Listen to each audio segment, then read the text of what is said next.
ভাই আপনার কথাগুলি পুরাই বাস্তব ভাই, আমাদের সবার মনের সাথে মিলে গেছে ভাই।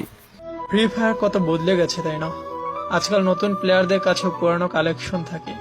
আর এক ছিল আমাদের সময়, শুধু ফ্রিতে দেওয়া বান্ডিল ছাড়া কিছুই ছিল না।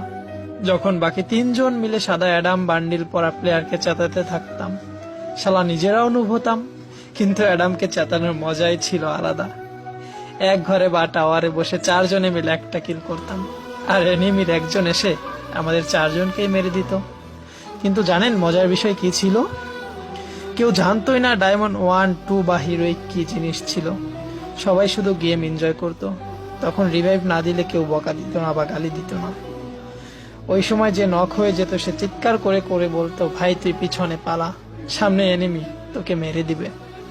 ম্যাচ হারার পরে কখনোই লবিতে এসে এই বিষয়ে ঝগড়া হতো না যে তোমার ভুল, ওর ভুল বা আমার ভুল ছিল।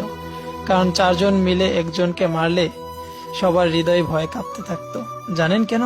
কারণ তখন ফ্রি ফায়ার বন্ধুদের জন্য একটা মজা ছিল, গেম না।